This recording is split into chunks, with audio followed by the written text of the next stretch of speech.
ये आपकी class 8 sound chapter का पार्ट 2 है। So the number of oscillation per second is called the frequency of oscillation. यानी जितने भी नंबर ऑफ ऑक्सीलरेशन होंगे ना पर सेकेंड में, एक ऑक्सीलरेशन आपको पता है, मैंने पिछली वीडियो में बताया था। तो जो उसकी फ्रीक्वेंसी को कहा जाएगा ना ऑक्सीलरेशन फ्रीक्वेंसी एक्सप्रेस की जाएगी हर्ट्ज में, और जो उसका सिंबल होगा वो होगा एच जेड का। Frequency of one H Z is one oscillation per second. जो वन एच जेड होता है ना वो बराबर होता है एक ऑक्सीलरेशन के, टाइम भी बता रखा है पर second. If an object accelerate 20 times in 1 second, what will be its frequency? अगर एक ऑब्जेक्ट 20 बार ऑक्सीलरेट करता है एक सेकंड में तो उसकी फ्रीक्वेंसी क्या होगी? ऑब्वियस सी बात है 20 एचजेड, right? Then you can recognize many familiar sounds without seeing the objects producing them. How is it possible? तुम बहुत सारी चीजें बिना देखे उनकी आवाज से उसको पहचान सकते हो, ऐसा कैसे पॉसिबल है? So these sound must be different to be able you to recognise them. ये जो आवाजें होती है बहुत अलग होती है। सो कैसे पॉसिबल होता है कि आप जो है आवाज को डिफाइन कर सकते हो, ठीक है, पहचान सकते हो? So have you ever thought what factors make them different? क्या तुमने कभी सोचा कि आवाजें जो होती है वो अलग अलग क्यों होती है? जैसे आपकी किसी फ्रेंड की आवाज बहुत ज्यादा भारी सी होगी, किसी की बहुत तीखी सी होगी, किसी की बहुत ऊंची होगी, कोई बहुत कम बोलता होगा, है ना? So amplitude and frequency are two important properties of any sound. देखो, एक होता है हमारे पास एम्पलीट्यूड और एक होती है फ्रीक्वेंसी, जो कि दोनों ही इंपॉर्टेंट प्रॉपर्टी होती है, ठीक है, किसी भी साउंड की। Can we differentiate sounds on the basis of their amplitudes and frequency? अब हम इन दोनों चीजों के ऊपर ही किसी भी आवाज को जो है डिफिनेट कर सकते हैं, यानी उनके बीच अंतर बता सकते हैं। Then loudness and pitch, activity 10.11। इसके बाद हम देखते हैं the loudness of sound depends on the its amplitude. जो आवाज की लाउडनेस होती है ना वो एम्पलीट्यूड पे डिपेंड होती है। When the amplitude of vibration is large, जब भी एम्पलीट्यूड होता है ना वाइब्रेशन का लार्ज होता है, यानी बहुत ज्यादा होता है, the sound produce is loud. तो जो साउंड प्रोड्यूस होगी ना वो भी लाउड प्रोड्यूस होगी। और when the amplitude is small, और जब भी हमारा एम्पलीट्यूड स्मॉल होगा ना तो जो साउंड प्रोड्यूस होगी वो फीबल होगी, मतलब कम होगी एज कम्पेयर टू, ठीक है। Then compare the sound of a baby with that of an adult. अगर आप कंपेयर करोगे एक छोटे बेबी की साउंड और एक अडल्ट, अडल्ट मतलब जो 18 साल का हो चुका है, उसकी sound, is there any difference? क्या कुछ चेंजेस हैं? Even if two sounds are equally loud they differ in some way, let us see how.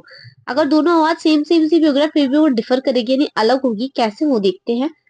The frequency determines the shrillness or pitch of a sound. If the frequency of vibration is higher, we say that the sound is shrill. अगर किसी भी sound की frequency vibration की ज्यादा है तो हम उसको बोलते हैं कि वो श्रिल है, ठीक है, एंड हैज हायर पिच, मतलब तिखी आवाज है। If the frequency of vibration is lower, अगर फ्रीक्वेंसी वाइब्रेशन जो है वो कम है, so we say that the sound has a lower pitch. तो हम कहते हैं कि ऊंची आवाज नहीं है, ज्यादा थोड़ी नीची सी है। For example, a drum vibrates with a low frequency. ये जो ड्रम होता है बहुत लो फ्रीक्वेंसी के साथ वो बजता है तो उसकी आवाज हमें इतनी तीखी नहीं लगती, देयरफॉर इट प्रोड्यूस, इसलिए वो प्रोड्यूस करता है एक लो पिच साउंड, जैसे कि मैंने आपको बताया। On the other hand a whistle has high frequency. दूसरी तरफ एक सीटी होती है, उसकी बहुत तिखी आवाज होती है ना, आपको इजीली सुनाई दे सकती है। A bird's make a high pitch sound. कुछ चिड़ियों की चहचहाने की आवाज तो बहुत अच्छी लगती है, लेकिन कुछ की बहुत हाई पिच होती है कि आपको इरिटेशन होने लग जाएगी, ठीक है। और यही एक लॉयड होता है, वो दहाड़ता है, उसकी लो पिच साउंड होती है। Then, however, the roar of a lion is very loud, while the sound of the bird is quite feeble. Every day you hear the voices of children and adults. Do you find any difference in their voices? Can you say that the frequency of a voice of a child is higher than the an adult? क्या तुम ये कह सकते हो कि एक बच्चे की जो आवाज की फ्रीक्वेंसी होती है ना वो ज्यादा होती है किसी अडल्ट से? Usually the voice of a woman has a higher frequency than that of a man. और ये भी देखा गया है कि जो लड़कियां होती है ना, वुमेन्स होती हैं, उनकी आवाज की जो फ्रीक्वेंसी होती है ना वो हायर होती है एक मैन के कंपैरिजन में। इसके बाद हम देखते हैं audible and inaudible sounds. So we know that we need a vibrating body for the production of sound. हमें पता है वाइब्रेटिंग बॉडी की जब हमें जरूरत होती है साउंड को प्रोड्यूस करने के लिए। अब ये मत बोल दीजिएगा कि वाइब्रेटिंग बॉडी आपको नहीं पता। वाइब्रेटिंग बॉडी मैंने आपको बता रखी है कि एक पार्टिकल दूसरे पार्टिकल तक कैसे आवाज पहुंचाता है, वाइब्रेट करके, है ना। जैसे जैसे वो वाइब्रेट करते हैं तो जो उनकी वो होती है ना स्पीड, वो भी धीरे धीरे स्लो होती जाती है। राइट। इसके बाद हम देखते हैं the fact is that sound of a frequency less than 20 vibrations per second and 20 Hz cannot be detected by the human's ear. अगर कोई भी आवाज 20 Hz से कम है ना, तो हम जो ह्यूमन ईयर्स है हमारे, वो उस चीज को सुन नहीं सकते. सच साउंड आर कॉल्ड इनऑडिबल. ऐसी आवाजों को हम इनऑडिबल कहते हैं, कि हम सुनाई नहीं दे सकते, है ना. On the other higher side, sound frequency higher than 20,000 vibration per second यानी 20 kHz. अब यहाँ पे किया है, ध्यान दीजिएगा. Are also not audible to the human ear. Thus, for human ears, the range of audible frequency is roughly from 20 to 20,000 Hz. अब देखिए, फॉर एग्जाम्पल, आप जैसे बहुत कम खाने में अपना पेट नहीं भर सकते है ना, और बहुत ज्यादा ओवर भी नहीं खा सकते, आपको वॉमिटिंग वगैरह हेल्थ इश्यूज हो जाएंगे. सिमिलरली, आप बहुत ज्यादा धीमी आवाज भी नहीं सुन सकते ह्यूमन ईयर्स जो होते हैं हमारे, और बहुत लाउड आवाज भी नहीं सुन सकते. और इस चीज का हमें एक रफली, मतलब रफली और we can say exactly number से हमें पता है कि वो 20 से लेके 20,000 एचजेड तक है. ठीक है. इसके बाद हम देखते हैं नॉइस एंड म्यूजिक. तो बेसिकली कुछ अनप्लीजेंट साउंड होती है, उनको हम नॉइस कह देते हैं. ठीक है. ऑन दी अदर हैंड, वो साउंड जिनको आप इंजॉय करते हो, जैसे म्यूजिकल इंस्ट्रूमेंट, म्यूजिकल साउंड, तो is one which is pledging two years and sound produced by the harmonium. मतलब और कुछ तर्क है. तो देखो, सबसे पहले बोला नॉइस एंड म्यूजिक. नॉइस मतलब वो जो अनप्लीजेंट सी होगी, अच्छी लगेगी, और म्यूजिक मतलब जिस साउंड को आप एंजॉय कर पाओगे. Then noise pollution. So you already know about air pollution. हमें एयर पोल्यूशन के बारे में पता है कि वो कैसे होता है, क्या होता है.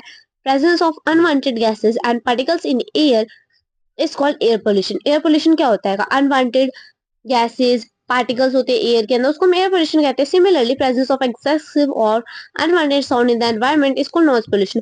इसी तरह से जो साउंड अच्छी नहीं होती सुनने में, अनवांटेड से, मतलब चाहिए ही नहीं, और उनसे बहुत ज्यादा दिक्कत होती है, तो उनकी वजह से हम उसको नॉइस पोल्यूशन कहते हैं. ठीक है. Can you list some of sources of noise pollution? क्या तुम नॉइस पोल्यूशन की कुछ लिस्ट बना सकते हो? सोर्सेज जो होते हैं, major causes of noise pollution are sounds of vehicles, explosions, including bursting of crackers, machine, loudspeaker, etc. What source in the home may lead to noise? Television and transistor radios at high volume. Some kitchen appliances, desert coolers, conditioners, all contribute to noise pollution. बहुत सारी चीजें बता रखी हैंगी, कुछ बाहर की, कुछ अंदर की, यहाँ तक कि हमारे घर के अंदर भी कुछ ऐसी चीजें हैं जो कि नॉइस पोल्यूशन का ही एक सोर्स होते हैं. ठीक है. इसके बाद है what are the harms of noise pollution. Noise pollution के क्या क्या नुकसान होते हैं? So do you know that presence of excessive noise in the surrounding may health related problems, lack of sleep, hypertension, यानी high blood pressure, anxiety and many more health disorder may be caused by noise pollution. यानी noise pollution से जो है हमें बहुत तरह की बीमारियां हो सकती हैं. हाई ब्लड प्रेशर, एंजाइटी, मतलब इतने सारे हेल्थ डिसऑर्डर हमें हो सकते हैं ये नॉइस पोल्यूशन की वजह से. A person who is exposed to get a loud sound constitutionally may get temporary और even permanently impair of hearing. मतलब अगर किसी इंसान को नॉइस पोल्यूशन में बहुत देर तक रखा जाए ना, तो उसको सुनना ही बंद हो जाएगा. Then measure to limit noise pollution. ठीक है. मतलब हम नॉइस पोल्यूशन को किस तरह से कम कर सकते हैं? To control noise, we must control the source of noise. अगर हमें आवाज बंद करनी है ना, तो आवाज जहां से आ रही है उसको पहले बंद करना है. How can this be achieve? तो हम ये कैसे करेंगे? For this silencing devices must be installed in the aircraft engine, transport vehicles, industrial machines and home appliances. How can the noise pollution be controlled in a residential area? All noisy operations must be conducted away from any residential area. Noise producing industry should be set up away from such areas. Use of automobiles, horns should be minimized. मतलब basically basic basic चीजें कि आपको क्या चीजें करनी चाहिए, क्या नहीं करनी चाहिए, वो यहाँ पे गिवन है कि टीवी और म्यूजिक सिस्टम होता है, उनको हमें लो वॉल्यूम पे चलाना चाहिए. ट्रीज हमें प्लांट करने चाहिए रोड्स बिल्डिंग्स के आसपास. ठीक है. हमें उन्हें कट नहीं करना चाहिए. जो साउंड रीचिंग करते हैं, रेजिस्टेंस करते हैं, thus reaching the harmful effects of noise pollution. तो therefore our chapter is finished. यहाँ पे हमारे कुछ कीवर्ड्स आ गए and what you have learn. और अगर आप इस चैप्टर के क्वेश्चन आंसर्स भी चाहो तो make sure to comment about it. मिलते हैं नेक्स्ट वीडियो में. तब बाय, टेक केयर. और वीडियो थोड़ी भी अच्छी लगी हो, समझ आई हो, तो make sure to like and subscribe my channel, क्योंकि आप चैनल से पढ़ तो लेते हो लेकिन चैनल सब्सक्राइब नहीं करते, so make sure to subscribe.